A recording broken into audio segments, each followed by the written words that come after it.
Spring 1944, Southern England. General George S. Patton, America's most aggressive combat general, is reviewing his new command. But instead of hardened troops, he inspects rows of inflatable tanks and rubber aircraft, their canvas skins glistening in the pale sun. He is the commander of the First U.S. Army Group, a phantom force that exists only on paper and in counterfeit radio traffic. The man famous for blood and guts is leading an army of ghosts. This strange theatrical assignment at the most critical moment of the war was not some bizarre mistake. It was the final move in a high-stakes drama that began a year earlier under the hot Sicilian sun. This is the story of how the Allies' most audacious battlefield commander was deliberately sidelined for the most important operation of the war. It's an investigation into a startling decision by the High Command that General Patton was more valuable as a phantom than as the leader of the invasion. This raises a crucial question.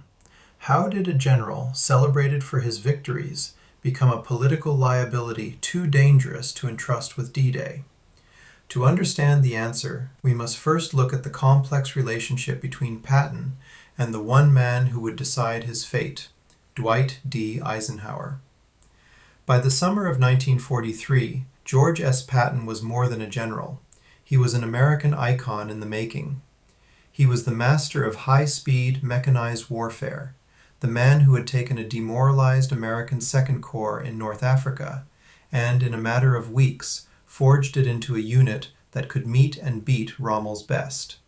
His military doctrine was brutally simple, a philosophy he preached and practiced. A good plan, violently executed now, is better than a perfect plan next week. For Patton, war was a pure, unrelenting contest of will.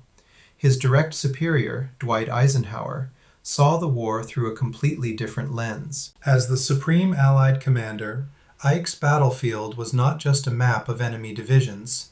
It was a treacherous landscape of competing national interests, logistical impossibilities, and the colossal egos of men like British Field Marshal Montgomery and French General de Gaulle. Eisenhower's primary mission wasn't just defeating Germany, it was preventing the Allied coalition from defeating itself. He was less a warrior king and more the chairman of the board for the most complex, high-stakes enterprise in human history. This was the core tension. Patton was the ultimate tactical instrument, the sharp point of the spear. Eisenhower was the political military manager who had to consider the entire strategic picture, not just how to throw the spear, but where it would land and what the political fallout might be. For a while, the two men's opposing styles created a powerful, if volatile, dynamic. Eisenhower, the great conciliator, knew he needed a Patton, a pure predator, to break the enemy's will. But in August 1943, at the very peak of Patton's triumphant race across Sicily, that predatory instinct would finally cross a line that even victory could not excuse. That line was crossed on August 3, 1943. Inside a packed evacuation hospital near Nicosia, Patton confronted Private Charles Cool, a soldier suffering from what was then called battle fatigue. Seeing no physical wounds, Patton's infamous temper exploded.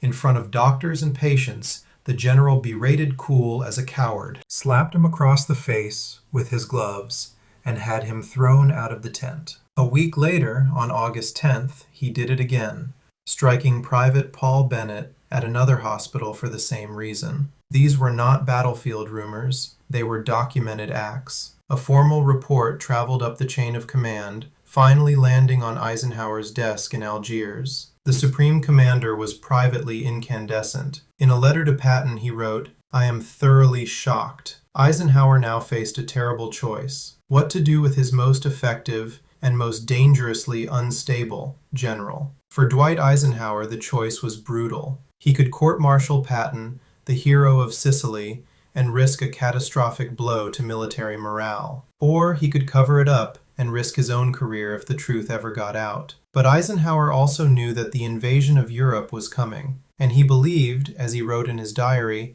that Patton was necessary for the final victory, so he chose a third path, a punishment designed not just to discipline, but to humiliate. Patton was ordered to apologize, not in private, but personally, first to the soldiers he had struck, then to the doctors and nurses who had witnessed his rage, and finally, in a tour of profound mortification, he was to stand before every single division in his 7th Army and express his regret. For a general who built his entire persona on infallibility and aggression, it was the deepest possible shame. The apologies were made. Then, quietly, Patton was relieved of command. He was sent to England with no army, no staff, and no defined role. America's most famous general was effectively put on ice. For 3 months, the secret held. The slapping incidents remained an internal army affair, a ghost in Patton's file. But on the evening of November 21st, 1943, that ghost came roaring to life.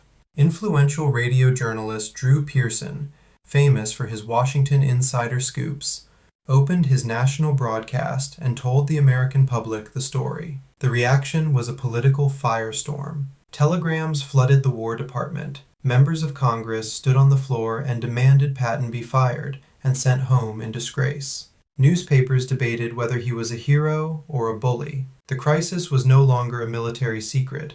It was a national scandal, and Eisenhower was at the center of it. Forced into a corner, Eisenhower publicly defended his decision, arguing that Patton's value to the war effort outweighed his transgression, but the political damage was done. As the Allies finalized the command structure for Operation Overlord, the invasion of Europe, one name was conspicuously absent from any senior leadership role. The most coveted command, leading the American ground forces landing in Normandy, the First U.S. Army, was given to the quiet, methodical, and utterly dependable General Omar Bradley, Patton's former subordinate. From every outward sign, the message was clear. General George S. Patton was being punished. He would not lead the invasion. His career was over. But across the English Channel, German intelligence analysts were looking at the exact same set of facts and drawing the opposite conclusion. The Fremde Heere West, the German intelligence branch for the Western Front, had spent years building a profile of Allied commanders. In their analysis, Patton was the Allies' premier operational general, their master of mobile warfare and large-scale amphibious assaults. To the German High Command, the idea that the Allies would sideline their best offensive weapon right before the most important attack of the war was not just unlikely, it was strategically illogical. It was unbelievable. They concluded the public scandal and the lack of command had to be a ruse. Patton's very presence in England was seen as the definitive clue. He was being held in reserve to lead the main attack. The only question was, where would Patton's real army strike? Patton's career seemed to be a casualty of his own uncontrollable temper, but Allied deception planners, reading the enemy's decoded intelligence, noticed the German obsession. And in this critical German miscalculation, they saw not a problem, but an extraordinary opportunity. They realized the man who had become their greatest liability could be transformed into their greatest weapon of deception. The plan that emerged was codenamed Operation Fortitude, the most ambitious deception in military history. Instead of hiding Patton, Allied planners would do the exact opposite. They would place him in the full glare of the spotlight. He was officially named commander of the First U.S. Army Group, FUSAG, a massive but entirely fictional army headquartered in Kent, directly across the channel from the Pas-de-Calais. His very public disgrace now served as the perfect alibi. It explained why he wasn't leading the first wave, reinforcing the German belief that he was being held back for the decisive blow. The man who lived for combat was handed the most important acting role of the war. The success of D-Day might now depend on how well George S. Patton could command an army that didn't exist. June 6, 1944. As thousands of Allied soldiers fight for their lives on the beaches of Normandy, General Patton is hundreds of miles away in Kent. While the invasion rages, he attends lunches and makes public appearances. His fictional headquarters generates a constant, deafening stream of fake radio traffic, simulating final preparations for a massive assault on the Pas-de-Calais. The German High Command, including Hitler himself, swallows the bait whole. Convinced that Normandy is merely a diversion, they fixate on Calais, waiting for the real attack they believe only Patton could lead. Because of this, they hold back the entire German 15th Army, a powerful force of nearly 200,000 men and hundreds of panzers.